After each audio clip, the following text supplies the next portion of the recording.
इस फिल्म की शुरुआत होती है और हमें एक आदमी को दिखाया जाता है जो कि अपनी बिजनेस मीटिंग में होता है, लेकिन तभी अचानक से उसकी डेथ हो जाती है और यहाँ पर मौजूद लोगों को कुछ समझ नहीं आता कि ये क्या हुआ। और सिर्फ यही नहीं, शहर में बाहर भी बहुत सारे लोग बिना किसी रीजन के ऐसे ही मरने लगते हैं। जिसके बाद हमें एक जियोलॉजी प्रोफेसर जॉर्ज को दिखाया जाता है जो कि अपनी क्लास में स्टूडेंट्स को फ्रीक्वेंसी और वेवलेंथ के बारे में पढ़ा रहा था। और तभी यहाँ पर आर्मी के कुछ ऑफिसर जॉर्ज को लेने के लिए आए होते हैं और जॉर्ज देखता है कि वो अपने साथ डॉक्टर सर्च को भी लाए होते हैं जो कि न्यूक्लियर वेपन का एक्सपर्ट है। अब इन दोनों को एक सीक्रेट आर्मी मीटिंग के लिए ले जाया जाता है जहां जाकर इनकी मुलाकात जर्नल से होती है और जर्नल इन्हें हाल ही में हुए हादसे के बारे में बताते हैं जिसमें कि बहुत सारे लोगों की बिना किसी रीजन के डेथ हो गई थी। और हैरानी की बात ये थी कि इन सभी लोगों की डेथ एक ही साथ एक ही समय पर हुई थी, लेकिन ऐसा कैसे पॉसिबल था यही जानने के लिए इन दोनों को यहाँ बुलाया गया था। जॉर्ज जब इन्हें देखता है तो समझ जाता है कि इन सभी की मौत एक पावरफुल इलेक्ट्रोमैग्नेटिक वेव की वजह से हुई है। दरअसल जिन लोगों की डेथ हुई थी उन सभी को कोई ना कोई हार्ट कंडीशन थी, इसीलिए इन सभी के दिल में पेसमेकर नाम की एक डिवाइस थी जो कि इनके दिल को जिंदा रखती थी।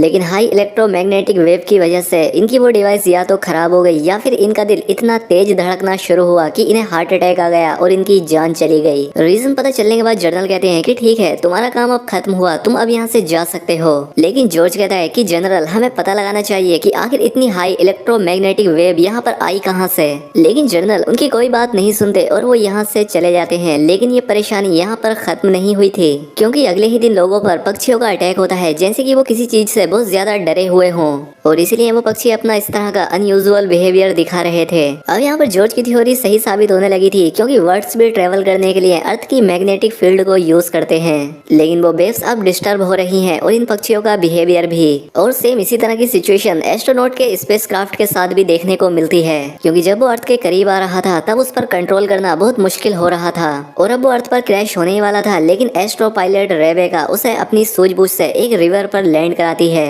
और अपनी टीम की जान बचा लेती है। वहीं दूसरी तरफ अब जॉर्ज चैन से बैठने वाला नहीं था, वो हाल ही में हुए सभी हादसों की स्टडी करता है और बाद में जब वो अर्थ का 3D मॉडल देखता है तो उसके होश उड़ जाते हैं। डॉक्टर अपनी इस रिसर्च को जाकर डॉक्टर कॉनरेड को दिखाता है और डॉक्टर कॉनरेड भी उसकी इस रिसर्च को देखकर परेशान हो जाते हैं और जॉर्ज से मिलने के बाद वो अपनी एक सीक्रेट फाइल को ढूंढकर बाहर निकालते हैं। अब इसके बाद जब रात होती है तो रात में सभी को आसमान में कलरफुल फ्लेयर्स नजर आने लगती हैं, लेकिन सभी लोग इस बात से अनजान थे कि ये पृथ्वी पर आने वाले एक बहुत ही बड़े खतरे का साइन है। खैर, अब जब जॉर्ज अपने इस पॉइंट को हाईलाइट करता है तो कुछ बड़े ऑफिसर्स के साथ उसकी मीटिंग की जाती है जहां पर जॉर्ज इन सभी को अपनी खोज बताता है। वो इन्हें यहाँ पर एक शॉकिंग इन्फॉर्मेशन देता है, कहता है कि अब अर्थ की ओजोन लेयर धीरे धीरे डिस्ट्रॉय हो रही है।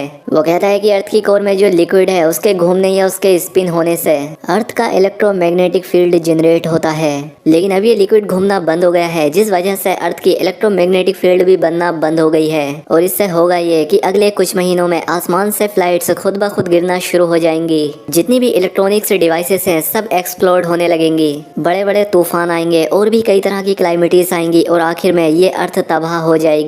लेकिन ये क्यों हो रहा है इनको कोई आइडिया नहीं था और इसको ठीक भी नहीं किया जा सकता था क्योंकि अब तक इंसान अर्थ के सिर्फ 11 किलोमीटर अंदर ही जा चुके हैं, लेकिन अर्थ का कोर जहाँ पर ये लिक्विड मौजूद होता है वो 3000 किलोमीटर नीचे है जिसका टेम्परेचर 5000 डिग्री सेल्सियस से भी ज्यादा हो सकता है।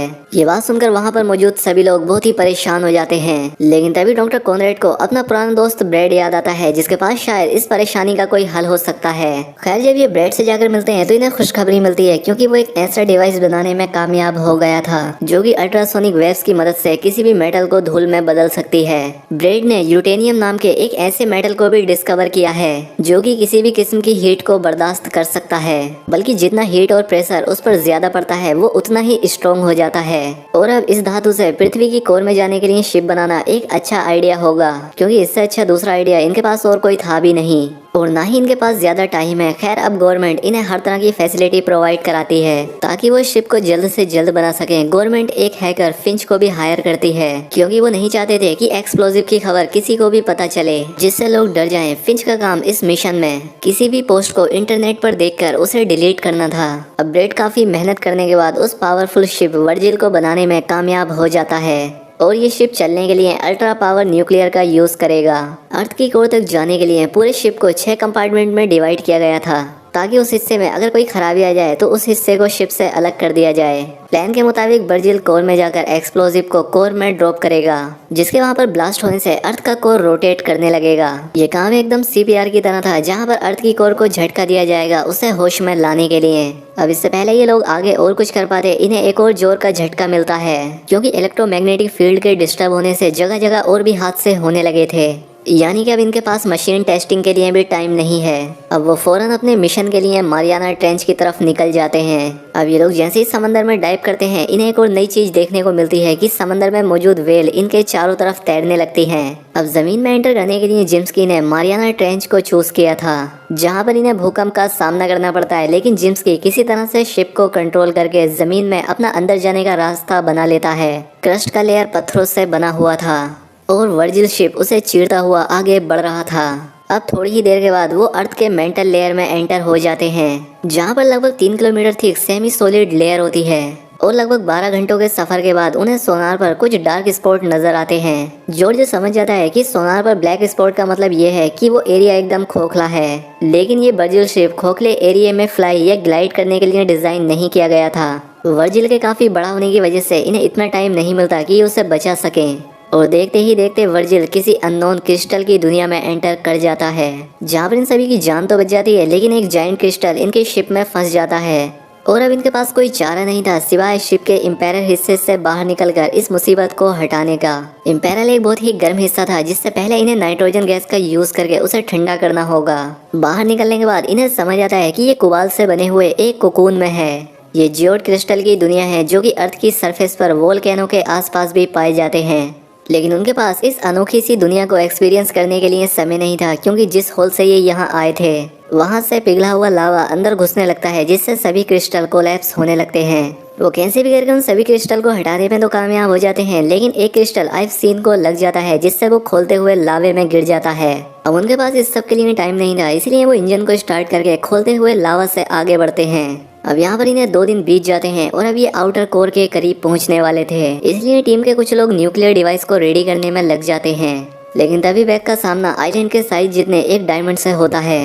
वो कैसे भी वर्जिल को बचाते हुए वहाँ से निकल आती है, लेकिन आखिर में एक बड़ा डायमंड ब्लास्ट कंपार्टमेंट से टकरा जाता है, जिसकी वजह से अब सिस्टम खुद ब खुद डैमेज कंपार्टमेंट को हटाने लगता है। अब इन्हें रियलाइज होता है कि इससे तो न्यूक्लियर कंट्रोल यूनिट भी पीछे छूट जाएगा और इसके बिना तो ये मिशन पॉसिबल ही नहीं है। इसीलिए सर्ज जल्दी से उस कंपार्टमेंट में जाकर न्यूक्लियर कंट्रोल यूनिट जोश को दे देता है और खुद को सेक्रीफाइस कर देता है, क्योंकि वो बाहर नहीं निकल पाता। सर्ज जोश का बहुत ही अच्छा दोस्त था, इसीलिए उसकी मौत से उसे बहुत दुख होता है, लेकिन अब उन्हें अर्थ को बचाने के लिए आगे बढ़ना ही था। और फाइनली कुछ टाइम के बाद वो अर्थ की कोर में एंटर कर जाते हैं और यहाँ कर वो जानते हैं कि कोर की डेंसिटी उनके अंदाजे से भी कहीं ज्यादा थी, जिसका मतलब ये था कि वो जितने भी एक्सप्लोजिव अपने साथ लाए थे वो काफी नहीं हैं और इससे तो पावरफुल वेव्स पैदा ही नहीं होंगी। डॉक्टर जिम्स्की कहता है शायद हमारा ये मिशन फेल हो चुका है और अब हमें शायद प्लान बी पर काम करना चाहिए। ये बात सुनकर सभी लोग हैरान हो जाते हैं कि आखिर प्लान बी है क्या, और अब यहाँ पर जनरल प्रोजेक्ट डेस्टिनी के बारे में रिवील करते हैं। दरअसल यूएस मिलिट्री को ऐसा लग रहा था कि उनके दुश्मनों ने एक ऐसा वेपन तैयार किया है जिससे कि खतरनाक भूकंप पैदा हो सकता है, इसीलिए उन्होंने जिम्स्की की लीडरशिप में खुद का एक और भी पावरफुल वेपन तैयार किया, जो कि हाई पावर इलेक्ट्रोमैग्नेटिक वेव्स अर्थ के कोर में फायर करता है। अब जोश को भी समझ आ जाता है कि अचानक से अर्थ का कोर रोटेट करना बंद क्यों हो गया था, क्योंकि ये प्रोजेक्ट डेस्टिनी की वजह से ही हुआ था और यूएस मिलिट्री इसके लिए खुद जिम्मेदार है। जिम्स्की कहता है कि एक बार हमारे वापस जाने पर वो प्रोजेक्ट डेस्टिनी को फिर से फायर कर सकते हैं ताकि कोर को दोबारा से स्टार्ट किया जा सके, लेकिन जोश अब इनकी बात नहीं मानता। वहीं अब इनके पास वापस आने का भी टाइम नहीं है, इसीलिए इन्हें प्लान बी एग्जीक्यूट करना ही होगा। अब सिर्फ जनरल की अप्रूवल का इंतजार था, लेकिन अब इससे पहले कोर में एक होल होने लगता है, जिससे समंदर में बड़ी बड़ी लहरें उठती हैं और बड़े बड़े ब्रिज टूटकर गिरने लगते हैं। अब जनरल और रिस्क नहीं ले सकते थे, अब जोश और उसकी टीम भी वहाँ पर फंस गई थी। इनके पास अब दूसरा कोई प्लान नहीं था और अब टाइम भी कम था। अब जोश फिंच को एक सीक्रेट मैसेज भेजकर जनरल को थोड़ी और देर इंतजार करने के लिए कहता है और अब फिंच यूएस मिलिट्री के सारे डेटा को हैक करके प्रोजेक्ट डेस्टिनी की रिसर्च में लग जाता है। दूसरी तरफ जोश ब्रैज के साथ इस प्रॉब्लम का हल निकालने में लग जाता है। तब जिम्स्की इन्हें एक सॉल्यूशन बताता है कि हमें इसे एक साथ एक्सप्लोर करने की बजाय हमें इसे पार्ट्स में एक्सप्लोर करना चाहिए, जिससे कि रिफिल इफेक्ट प्रोड्यूस होगा। लेकिन यहाँ पर प्रॉब्लम ये थी कि कंपार्टमेंट यहाँ पर मैन्युअली अलग नहीं किए जा सकते थे।